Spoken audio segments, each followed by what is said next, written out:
The plumbing in Dylan's place is shot, so he'll be staying here for a bit. Get the guest room ready. I nodded and turned to make the arrangements. Chloe, your husband is so obedient. I never thought you'd have him trained so well. He's just a dog. I left and drove to the hospital to see my dying father-in-law. It's time to write a new will, one that leaves everything to me. You know me, Harrison, for me to do it this way. I'm being merciful. It was our 3rd wedding anniversary. I waited for 2 hours at the Michelin star restaurant I'd booked, but my wife never showed. Then her call came in. Nathan, Dylan's back in the country. I'm with him. You can sleep alone tonight. I drove home by myself. A text from an unknown number buzzed on my phone. It was a photo.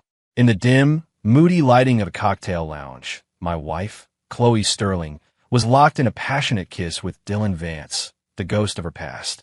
Her friends were cheering, clapping like it was a spectator sport. The next message was from Dylan himself. Nathan, you're just Chloe's pathetic lapdog. She'll always love me. If you have any self-respect, you will just disappear. Oh, really? In that case, you can all go to hell together? 7 years ago, I was just a junior department head at Sterling Enterprises. Back then, Harrison Sterling, the patriarch of the Sterling family, had played kingmaker. To break up Chloe and Dylan, he'd strong-armed the Vance family, offering them a lucrative deal they couldn't refuse on the condition that they send their son abroad. I could guess Harrison's reasoning. Dylan Vance, a trust fund kid with a notorious reputation, was a reckless playboy. Harrison would never entrust his only daughter, his entire legacy, to someone like that. Harrison's health was already failing. The Vance family was opportunistic, known for their shady business dealings. Chloe, spoiled and arrogant, had zero business acumen. If she had married Dylan, the Vances would have devoured the Sterling fortune the moment Harrison was in the ground. His precious daughter would have been left with nothing. But I knew my opportunity had arrived. From that day on, I began a relentless pursuit of Chloe Sterling. My colleagues thought I was insane, mocking me for punching so far above my weight. For a time, I became her loyal dog, at her beck and call, fetching whatever she desired. Chloe seemed amused by it all, never rejecting me outright, but keeping me on a leash, a plaything to command. I was, of course, completely subservient, catering to her every whim. Finally, a year later, she got drunk again. I'd lost count of how many times she drank herself into a stupor since Dylan left. I carried her into her penthouse and laid her on the bed. As I turned to leave, she grabbed my arm. Her eyes were hazy, but her voice was unervingly clear. Stay with me. I froze, not daring to move. She yanked me down with surprising strength. I lost my balance, collapsing on top of her. A fire ignited inside me, incinerating all reason. We kissed wildly, tearing at each other's clothes. The night was a blur of fierce, desperate passion that only ended with the dawn. When I woke, my back was covered in the angry red scratches she'd left behind. And just like that, we were together. Night after night of tangled sheets and raw intensity. The very next day, Harrison Sterling summoned me. I expected a termination, a threat. Instead, he promoted me to department manager. From then on, I stopped hiding my ambition. I became ruthless, a sharp-edged tool for Sterling Enterprises. I eliminated competitors, closed impossible deals, and worked myself to the bone. Soon, I was promoted to vice president. I was Harrison's weapon, his attack dog. Under our joint leadership, Sterling Enterprises boomed, becoming the dominant force in New York City's corporate landscape. The rivals who used to mock Harrison for not having a son to inherit his empire now bowed their heads when I walked into a room. They feared me more than they feared Harrison himself. Over the last 2 years, Harrison's health has deteriorated rapidly. He knew his time was short. He knew that once he was gone, no one at Sterling would be able to control me. But he also knew he couldn't get rid of me. In our aggressive expansion, we'd made too many enemies. Without me to steer the ship, his company and his precious daughter would be torn apart by vultures. So, Harrison did the only thing he could. He had me marry his daughter. For the next week, Chloe didn't come home. One evening, I was in an exclusive lounge in Soho entertaining a major client. After seeing him off, I checked Chloe's Instagram story and saw that she was at the same venue. I hesitated, then decided to go up. As I approached the private room, I could hear her voice dripping with disdain as she spoke to her friends. Chloe, you haven't been home in a week. Doesn't your husband ever give you trouble? Chloe scoffed. He's just a dog on my family's payroll. What right does he have to question me? If my dad hadn't interfered back then, I would have married Dylan. You think I'd ever look twice at Nathan? Now Dad's so sick. He won't last much longer. The minute he's gone, I'm kicking Nathan to the curb. Her friends giggled, their laughter laced with mockery aimed at me. Through the crack in the door, I saw Chloe nestled in Dylan's arms. He was feeding her a cherry, their lips meeting as he passed it from his mouth to hers. She stroked his face. Once I dumped Nathan, how would you like to be the new VP of Sterling Enterprises? His response was another deep, wild kiss. I'd seen enough. I turned and walked away, my expression a mask of calm. A few days later, Chloe finally came home. She brought Dylan with her. When Dylan saw me, his eyes were full of undisguised provocation. He extended a hand. You must be Nathan. Thanks for taking care of Chloe for me while I was away. A power play, staking his claim in my own home. I looked at his outstretched hand and smiled. A chilling, humorless expression. Think nothing of it, Dylan. Looking after Chloe is my duty as her husband. I gripped his hand, my knuckles tightening around his slender fingers, and applied subtle pressure. You, on the other hand, I trust you had fun abroad these past few years. His face shifted, a flicker of understanding in his eyes. He pretended not to catch my meaning, pulling his reddening hand back and wrapping his arm around Chloe's waist with forced casualness. Chloe, this husband of yours is interesting. Chloe shot me a look of pure disgust. Nathan, cut the passive-aggressive crap. The plumbing in Dylan's place is shot, so he'll be staying here for a bit. Get the guest room ready. I narrow my eyes. For how long? For as long as she caught herself, her annoyance flaring. Who are you to question my decisions? This is my family's house. He'll stay as long as I want him to stay. I nodded and turned to make the arrangements. From behind me, I heard Dylan's lowered voice. Chloe, your husband is so obedient. I never thought you'd have him trained so well. He's just a dog, she replied dismissively. A short while later, I came out of the study with a stack of files. Chloe and Dylan were flirting on the sofa. I walked straight toward them. Chloe, there are a few urgent projects that need your signature. Since Harrison's health declined, the title of CEO had passed to Chloe. It was purely nominal. She was too busy with her social life to care about the company's affairs. But certain high-level documents still required her signature. I often brought them home for her sign. Clearly annoyed, she snatched the papers, scribbled her name without a glance, and tossed them back at me. I didn't linger. I took my cue and left. Sitting in my car, I looked at the documents in my hand. Tucked between the project contracts were two other forms, now bearing her signature. A divorce settlement and a legally binding agreement waiving her right to inherit any family assets. I picked up two attorneys and we drove to the hospital. Halfway there, a notification popped up on my phone. The security feed from our bedroom showed Chloe and Dylan tangled together in the bed I shared with my wife. They were utterly shameless, not even considering the possibility I might return. Harrison Sterling had been bedridden for some time, but he seemed to have a spark of energy today. I heard his booming voice as I approached his room, chatting with his nurse. I asked the lawyers to wait outside and entered. The nurse was peeling an apple. Seeing me, she quickly set it down and respectfully excused herself. Nathan, you're here. Dad, how are you feeling? I sat where the nurse had been and picked up the half-peeled apple, continuing the task. Harrison sighed, though his tone held a hint of resignation, as if he'd finally accepted his fate. What can I say? This old body of mine doesn't have much time left. I handed him the peeled apple, my voice flat. Dad, I came today because there's something important we need to discuss. He took the apple, but didn't eat it. What is it? Is there a problem at the company? I slowly pulled out my phone and played the video from the security camera. You should see this for yourself. On the screen, Chloe and Dylan writhed on our marital bed. The scene obscene, their words filth. Harrison's hand trembled violently, and the apple tumbled to the floor. His face went white, his breathing ragged and sharp. That ungrateful child, he choked out, slamming his fist against the bed rail. His body shook with a violent coughing fit. I stood and patted his back until the coughing subsided. He grabbed my hand, his eyes desperate. Nathan, don't be angry. I'll give you an explanation for this. I promise.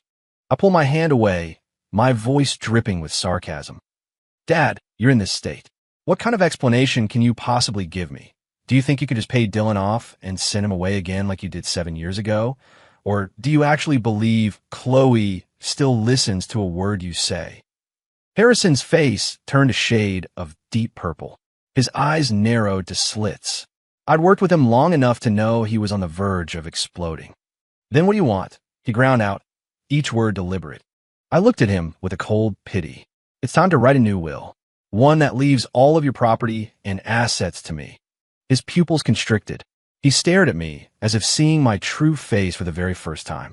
The air in the room grew thick and still, the only sound the cold, rhythmic beep of the heart monitor. After a long moment, Harrison let out a dry, rasping laugh. His voice was hoarse and laced with bitter irony. Nathan, you've been waiting for this day for a long time, haven't you? I didn't deny it. His eyes were like daggers. Nathan, you started at Sterling Enterprises as an intern. It's been almost 10 years, hasn't it? I took you from being a nobody and made you the VP of my company. For years, I've trusted you unconditionally. I put everything I hold dear into your hands, and this is how you repay me. Trying to play the sympathy card, as if that would work now. I had planned this for a long time. But back then, I was insignificant in his eyes. He'd probably long forgotten who I truly was. I had no patience for this. Dad, you know as well as I do that I control nearly every aspect of the company now. I have a dozen ways to bleed your fortune dry. We're expanding our overseas operations. I could transfer every last asset offshore. Your board members? They answered me now. If it comes to that, I won't be sitting here discussing it so politely. You know exactly what would happen to your precious daughter then. If you write the will now, I can guarantee she'll be taken care of for the rest of her life. Financially, at least. My voice was low and even. You know me, Harrison. For me to do it this way, I'm being merciful. Harrison's hands clenched the bedsheets, his knuckles white. He was grinding his teeth. Finally, like a deflating balloon, the fight went out of him. His energy seemed to evaporate, leaving him frail and defeated. He knew I was telling the truth. He stared blankly at the ceiling, lost in a long, silent struggle. Time ticked by. I waited, perfectly patient. I knew he had no other choice. He seemed to shrink, his eyes filling with a deadened haze. Fine, I'll do it. Hearing his consent, I wasted no more time. I opened the door and brought in the 2 lawyers who had been waiting. With them as witnesses, Harrison Sterling drew up a new will, precisely as I had instructed. I reviewed it meticulously several times to ensure there were no loopholes before handing it to my legal team. After it was done, I leaned down and whispered a single sentence into my father-in-law's ear. He lost control instantly. He pointed a trembling finger at me. You. His eyes were filled with a hatred so profound he looked ready to tear me apart with his bare hands. He let out a choked gasp, coughed up a mouthful of blood, and collapsed back onto the pillows. Unconscious, I calmly called for the doctors and nurses.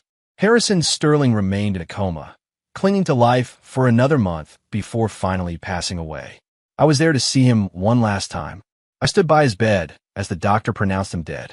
Chloe threw herself onto his body, her cries of "Daddy" echoing in the sterile room, raw and heartbreaking. But the man who had ruled a corporate empire and sheltered her for her entire life would never answer her again. I turned and left without a word. The funeral was 5 days later. The sky was a grim, overcast gray, a steady drizzle falling on the procession. The shareholders, executives, and key business partners of Sterling Enterprises were all in attendance. A sea of black umbrellas crowded the cemetery, the atmosphere heavy and somber. Dressed in a black suit with a white carnation pinned to my lapel, I stood at the front of the crowd. Chloe was there, leaning heavily on Dylan for support, her face a portrait of delicate, tear-streaked grief. The guests exchanged puzzled glances, their eyes darting between the 3 of us. It was obvious that the relationship between Chloe and Dylan was more than just friendly. In this circle, affairs were common, but for Chloe to so brazenly bring her lover to her own father's funeral was shocking. Everyone knew I was not a man to be trifled with, and with Harrison gone, they sensed a storm was brewing at Sterling Enterprises. Still, this wasn't the time or place for gossip. After the pastor finished the eulogy, The guests came forward one by one to lay flowers on the grave. I walked slowly to the headstone and placed a bouquet of white chrysanthemums on the freshly turned earth. "Don't worry, Dad," I murmured. "I'll take good care of the empire you left behind." With Harrison's funeral over, it was time to deal with the other two. During this period, I hadn't returned to the house I shared with Chloe. She and Dylan were rekindling their old flame, and she had no desire for me to be there, spoiling her fun. I used the time to replace every member of the Sterling family security detail with men loyal only to me. The day after the funeral, I drove to the luxurious mansion, a convoy of cars behind me. The property was in Harrison's name, which meant it was now my property. I decided I would sell it. I have no use for tainted things or tainted people. I sat in my limited edition Bentley and watched as my personal assistant directed the security team to storm the house. Chloe Sterling no longer deserved to live here. Within minutes, she and Dylan were unceremoniously thrown out onto the manicured lawn, their personal belongings tossed out after them. Chloe was practically hyperventilating with rage. "What the hell do you think you're doing? This is my house," she shrieked at the stone-faced guards. "Who gave you the nerve to treat me like this? Do you have a death wish? You're nothing but dogs my family keeps." Her family. With the old man gone, these men knew where the real power lay. No one was foolish enough to believe she was still the untouchable princess of Sterling Enterprises. They had all endured her abuse for years, treated like servants, yelled at for the slightest perceived infraction. Now, they felt nothing but satisfaction. With me backing them, Chloe was nothing. Seeing that her usual tirades had no effect on the guards, who wouldn't even meet her gaze, she finally spotted me, sitting calmly in my car, watching the show. She scrambled to her feet, her beautiful face twisted in a furious snarl, and began pounding on the car window. "Nathan, you bastard. You're nothing but a dog we took in. How dare you do this to me? You just wait. I'll have you fired. I'll leave you with nothing." I watched her, a genuine smile spreading across my face. The woman was a fool, completely unable to grasp her new reality. The only one who would be left with nothing was her. Dylan, looking disheveled and furious, chimed in, "Nathan, this is Chloe's home. What right do you have to throw us out? Don't forget who gave you everything you have." I gave him a dismissive, scornful glance, not bothering to reply. I turned to my assistant. "Take Miss Sterling back to the old family estate." My assistant nodded. Two guards immediately grabbed Chloe, who was still screaming and struggling, and bundled her into a car. Dylan, momentarily forgetting his anger at me, scrambled in after her. I had no more interest in the pathetic scene. I closed my eyes and spoke to my driver. "Let's go." On the way, my phone buzzed incessantly with calls from Chloe. I declined them all. In all our years together, she had rarely ever called me. Now, she was desperate. A flood of voice messages followed, her voice a venomous hiss. "Nathan, I am the legal heir to Sterling Enterprises. You just wait. I'm calling a board meeting tomorrow, and you'll be thrown out of my family's company for good." "Oh, really?" The next day, Chloe stormed into the Sterling Enterprises headquarters, with Dylan and two notaries in tow. She burst into my office, her posture radiating arrogant defiance. "Nathan, after what you did yesterday, you really think you're in charge now, don't you? I'll have you know, if you hadn't been such a good little dog, sucking up to me, my father never would have promoted you. But I should thank you. You worked hard for my family, and because of you, the company is stronger than ever. Now that everything is stable, Dylan will be taking over your position as VP. We don't need a rabid dog like you anymore. The Sterling fortune has nothing to do with you." She covered her mouth with her hand, a cruel little laugh escaping. "But don't worry. For all your years of service, we'll make sure you get your final paycheck." I remained silent, watching her with an amused expression. My calmness seemed to unnerve her. Her voice sharpened. "Nathan, after the board meeting, you'll be thrown out on your ass. People from the gutter belong in the gutter. You can wear a suit, but you'll always be nothing but my family's dog." I finally smiled. "Chloe," I said, my voice dangerously soft. "We've been together for years. We've spent countless nights tangled in the same sheets. If I'm a dog, what does that make you?" Her face turned a sickly green. For a moment, she was speechless, but she quickly recovered, a cold smirk replacing her shock. "Nathan, are you trying to provoke me?" She lifted her chin, her eyes filled with contempt. Did you really think I ever loved you? You were just a replacement, a stand-in. Do you honestly believe you can compare to Dylan? She linked her arm through Dylan's, pressing herself against him. Only Dylan is worthy of me. What are you? Dylan, glowing with triumph, wrapped his arm around her waist and shot me a challenging look. Nathan, if you know what's good for you, you'll walk away now. Don't wait to be humiliated in front of the entire board. I rose slowly from my chair, smoothing out the non-existent wrinkles in my suit. A cold laugh escaped my lips. Oh, is that so? Well then, let's not keep them waiting. With that, I walked out of the office. Chloe, not to be outdone, hurried past me, the sharp clicks of her heels echoing down the hall. In the boardroom, the company's shareholders were already assembled. The chairman's seat at the head of the table, once Harrison's, was empty. Chloe walked to it and sat down as if it were her birthright. She scanned the room, then nodded to the notaries standing behind her. One of them stepped forward and produced a document from his briefcase. Clearing his throat, he announced, according to the last will and testament of Mr. Harrison Sterling, all shares of Sterling Enterprises, along with all real estate and other assets held in his name, are to be inherited in their entirety by his daughter, Ms. Chloe Sterling. This will has been verified and is legally binding. He held up the will for everyone to see. I glanced at the date. It was from 3 years ago, our wedding day. A cold, bitter laugh rose in my throat. Harrison Sterling, that calculating bastard. He had privately promised me 10% of the company's shares in his will, asking me to look after Chloe and the company if anything happened to him.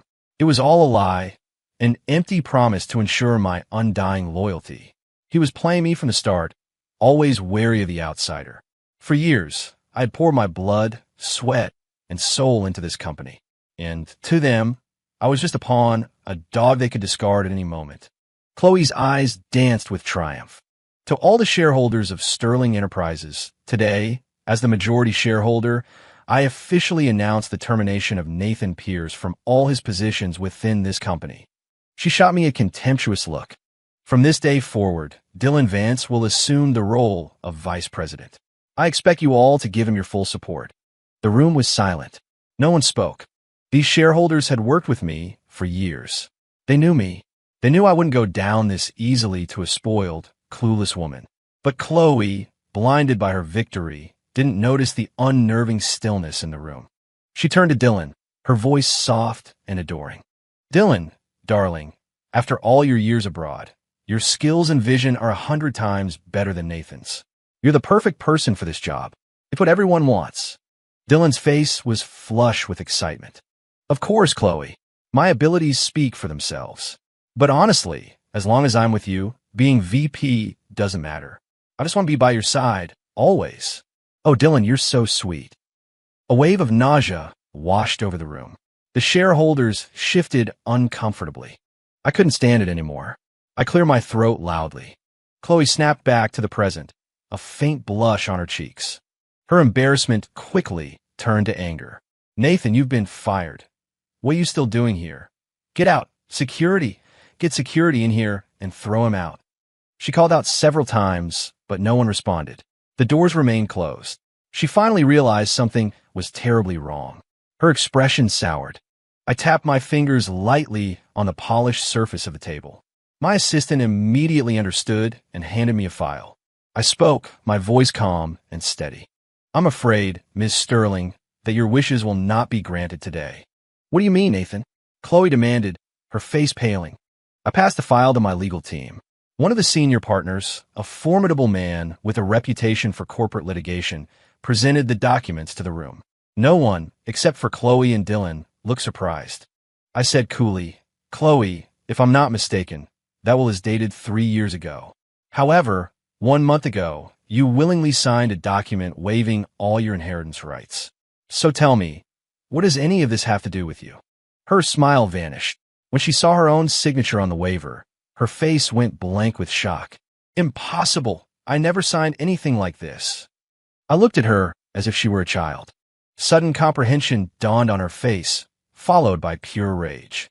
Her eyes, fixed on me, were practically shooting flames. Nathan, you devious bastard. You tricked me into signing it. Dylan stood frozen, his own dreams turning to ash. Chloe lunged for the financial reports on the chairman's desk, tearing them to shreds in a fit of fury. "This is a fake. It's not valid," she screamed. Her tantrum was met with stony silence. After a few moments, reality seemed to sink in. She suddenly burst into laughter, a wild, unhinged sound. She stared at me, her teeth gritted. "So what if I waived my rights, Nathan? The Sterling fortune would never go to an outsider like you." And she was right. Even without her as the heir, the board could have appointed another distant Sterling relative, a puppet they could control. I sighed and gestured to my lead attorney. He stepped forward with another document. In a clear, authoritative voice, he read aloud. "According to a new will, handwritten and signed by Mr. Harrison Sterling, all shares of Sterling Enterprises, all real estate, and all other assets are to be inherited in their entirety by Mr. Nathan Pierce." He paused for effect. "This will has been notarized and is legally binding. It was signed 1 month ago." Chloe's notaries immediately stepped forward to verify the document. Their faces confirmed its authenticity. A collective, knowing murmur went through the shareholders. This was the move they had been waiting for. The expression on Chloe's face shifted from anger to sheer, unadulterated terror.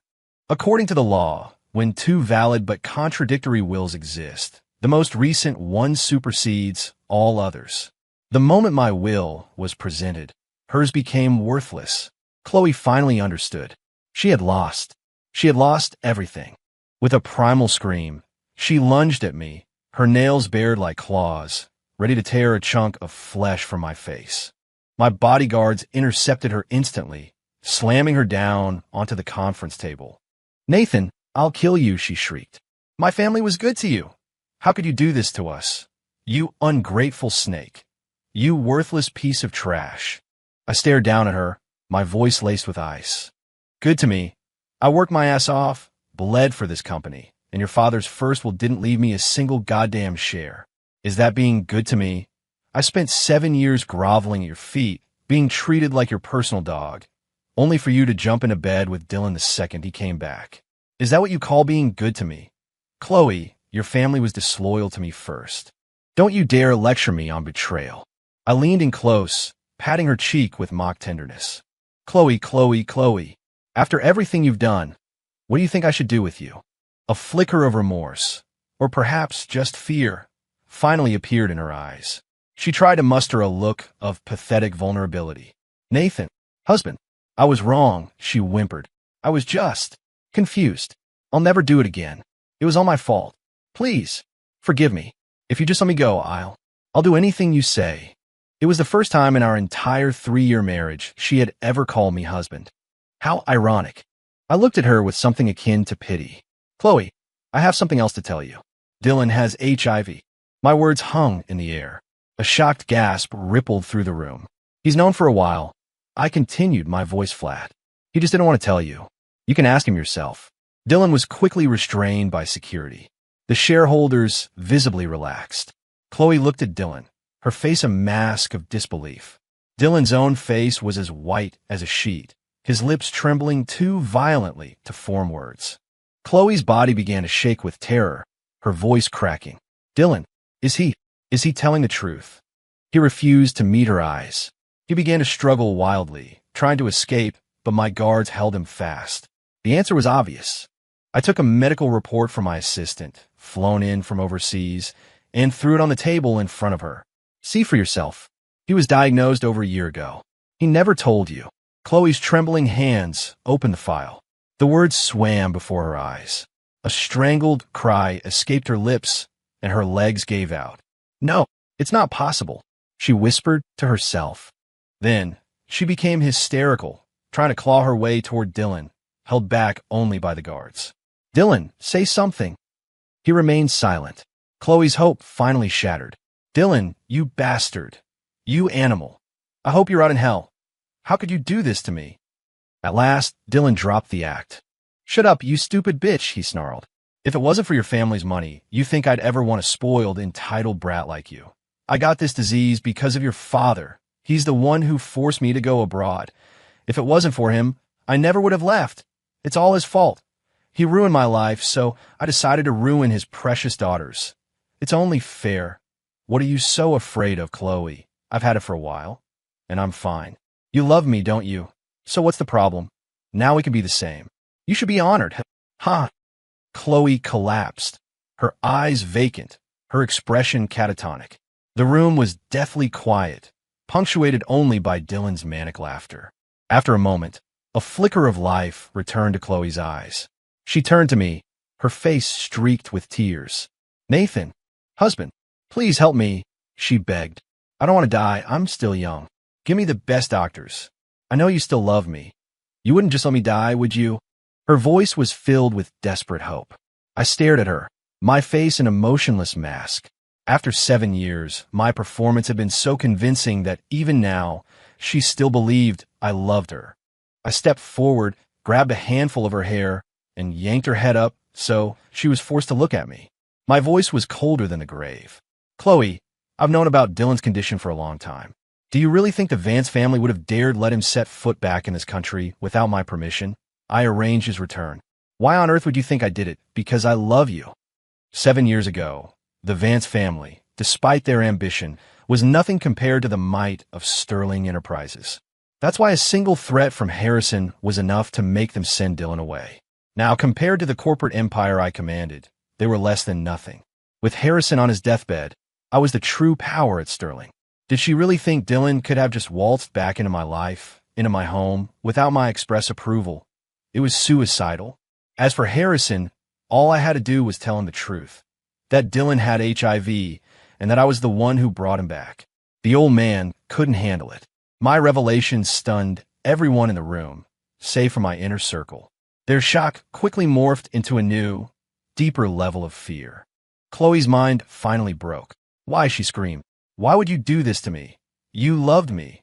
You spent 7 years worshiping me. How could you? Was it all a lie? Nathan, answer me. I let go of her hair and asked a simple question. Chloe, do you remember your old middle school classmate, Leo Miller? I glanced out the window, as if looking back through time. It's a name I haven't used in a very long time. The color drained from Chloe and Dylan's faces. My name used to be Leo Miller. I went to the same junior high as Chloe and Dylan. They were the children of privilege. I was from a working-class family. My parents were divorced, and I lived with my father. Chloe was the most popular girl in school, radiant and untouchable. Countless boys had crushes on her, and I was no exception. But I knew the chasm between our worlds was too vast to cross. So I kept my feelings hidden, a secret I held close.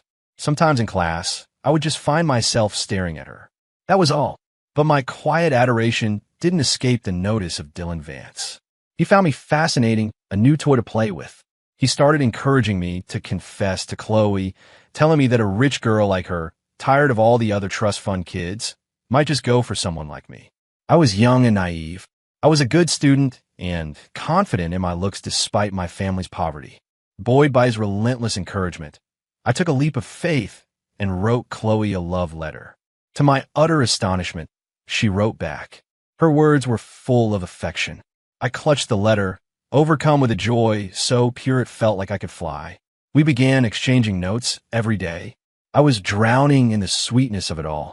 School became the only thing I looked forward to. One weekend, she asked to meet me at an abandoned construction site on the edge of town. I didn't think twice. I went, my heart soaring. But what awaited me was not a confession of love, but a nightmare that would haunt me for the rest of my life. Chloe and Dylan were there, along with their entire clique.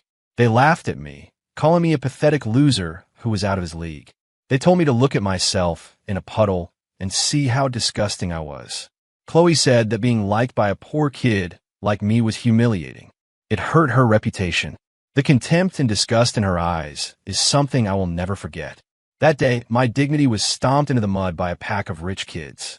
They broke 3 of my ribs, and Chloe herself took a piece of broken glass and carved more than a dozen slashes across my face. I was left for dead, but somehow I survived. My father reported it to the police and threatened to go to the media. But Harrison Sterling showed up at her door. He offered my father $1 million in cash to sign a non-disclosure agreement. He threatened to have us both killed if a word of it ever got out. I was in the hospital for 3 months, and the medical bills were piling up. My father's hair turned completely white in that time. To survive, we had no choice but to take the money and stay silent. The day I was discharged, my father died. Consumed by grief and stress, he was distracted. On his way to pick me up, he was hit by a truck and killed instantly. My mother took me in.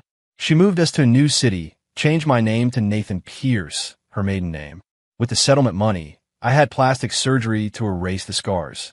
I became a new person. My mother hoped I could forget the past and start over. But how could I ever forget? How could I forget the feeling of my pride being ground into the dirt? The look of scorn in their eyes, the ugly, threatening face of Harrison Sterling, the image of my father's broken body. The seeds of hatred took root in my heart and grew into a forest. In the years that followed, I focused on only two things: studying relentlessly and gathering every piece of information I could find about Sterling Enterprises. Know your enemy. Eventually, through a combination of hard work and strategic maneuvering, I got my foot in the door at their company. I climbed the ladder from the very bottom, every step a calculated move, every promotion a victory. I hid my true self for a decade, waiting for the perfect moment to exact my revenge. Chloe's eyes were wide with disbelief, her voice trembling. You're Leo Miller? That's impossible. How could it be you? She and Dylan stared at me, their faces masks of pure terror. They couldn't comprehend that the powerful man now controlling their fate was the same poor boy they had tortured and left to die all those years ago. My voice was a low, chilling whisper, as if rising from a tomb. 20 years ago, you broke my bones and sliced up my face. You are the reason my father is dead. Now you tell me, what should I do with you? The fight was gone from Chloe. This time, the fear was real. I gestured for the guards to release her. She fell to her knees with a thud and crawled toward me, begging, Nathan, Leo, we were just kids then. We didn't know what we were doing. I was wrong. I was so wrong, please. Please spare me. Just think of me as a dog. Dylan, on the other hand, completely snapped. He knew his family had abandoned him. He knew Chloe was finished. He knew he was going to die from his disease. With nothing left to lose, his fear turned to rage. Nathan? Leo? My only regret is that we didn't kill you back then. Go on, do it. I'm already a dead man. Kill me. What are you waiting for? I kicked Chloe away and gave an order to my assistant. Send them both to the old estate. Let them tear each other apart.